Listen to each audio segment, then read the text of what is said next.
is enough said.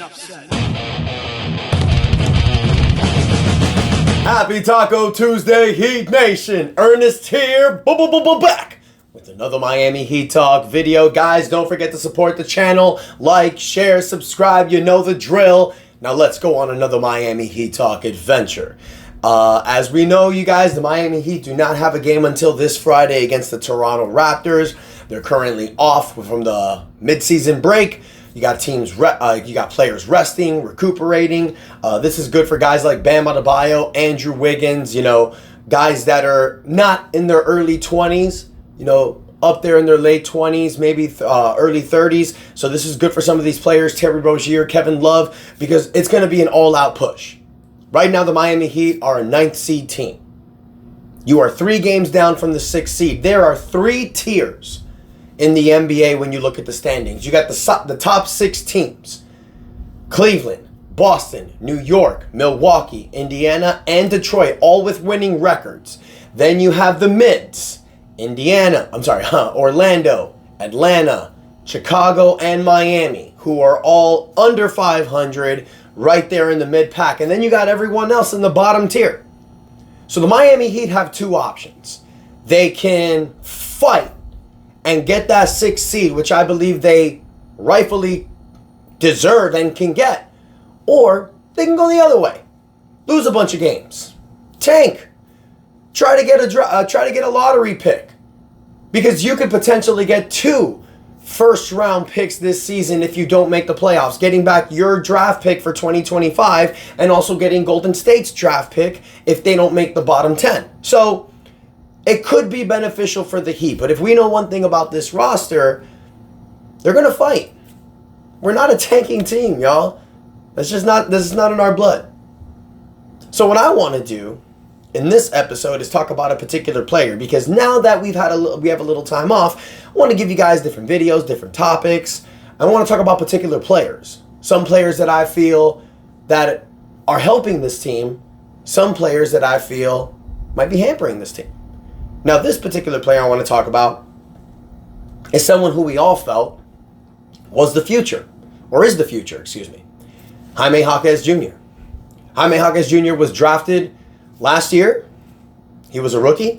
Was drafted in 2023 after that Cinderella magic run we had. Jaime Jaquez had a breakout rookie campaign.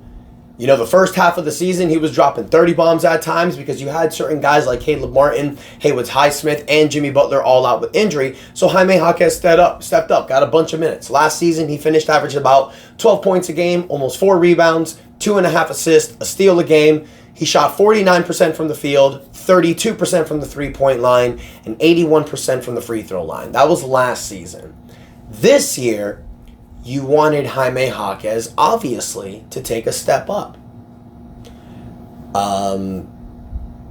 You're seeing what was happening. You lose Caleb Martin.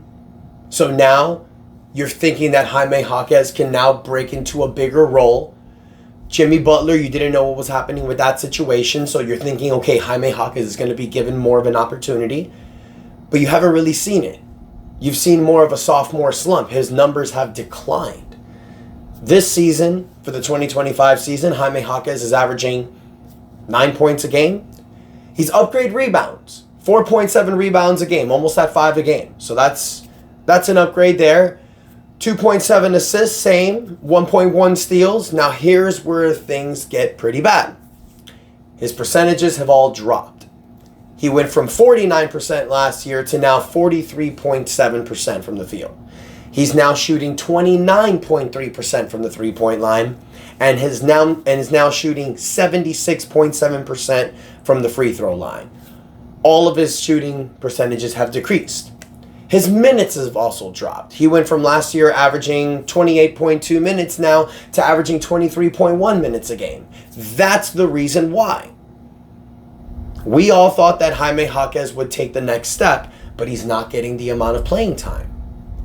And this could certainly be because of his lack of play. Jaime Jaquez, after last season, needed to upgrade 2 things: his defense and his three-point shot. Teams, I felt the first half of last season weren't really planning around Jaime Jaquez. That's why he was able to have the games that he had. He surprised teams. Then if you remember towards the second half of the season, he did have the groin injury, but teams were kind of starting to figure him out. If he gets to the paint, he's going to try to finesse you. He's going to try to make you jump, kind of like Jimmy Butler, but he doesn't do the pump fake. He does kind of like the turnarounds. So just stay disciplined. Stay on your feet. Teams close him out in the paint. So now they're making him rely on his shot. They're saying, beat us with your jump shot, which he has not developed. When Jaime Jaquez is shooting a three-point shot, a lot of times, you're thinking it's going to miss. Now, I'm not saying he can't hit all of them. He's averaging 29% from the three-point line this season, but he's not evolved. He's not getting better in that aspect. So teams are going to make him shoot that shot. So this is where the problem lies. Now, the question needs to be asked at that point, because after last season with the rookie campaign, a lot of us, myself included, were looking at Jaime Jaquez as the future of the Miami Heat, the future starting small forward, the person that's gonna take that spot from Jimmy Butler after he leaves this team. Well, Andrew Wiggins was traded for, so he is now the starting small forward. So this is gonna leave Jaime Jaquez in a place of irrelevancy, honestly. He's not going to get the minutes that he needs to get better. He's going to be a role player coming off the bench at best. So now, does this make him the future of the team, or does this make him tradable? You guys, if the Miami Heat do not make the playoffs this season and end up keeping their first-round pick and get Golden State's first-round pick, they will have 4 tradable first-round picks with young assets like Jaime Jaquez Jr., Nikola Jovic, Kel'el Ware, Pelle Larson. And now with this draft capital, you may have an opportunity to swing for the fences and go for a player that can help you win now. This Miami Heat team is always about winning. Now, if you ask me, I want to see this youth movement together. If we have a shot to get a home run splash, then sure, I'll entertain the idea. But what I would love to see for the remainder of this season and even for next season, give this team a shot. Let this young team stick together. Because after the 2026 season, you will have Terry Rozier, Duncan Robinson, and possibly Andrew Wiggins if he opts out of his player option. All of these 3 players will be off your books. These 3 players together collectively are making almost $70 million. The Miami Heat can potentially have over $80 million in cap space while having guys like Bam Adebayo, Kel'el Ware, Nikola Jovic, Jaime Jaquez Jr., and Tyler Hero.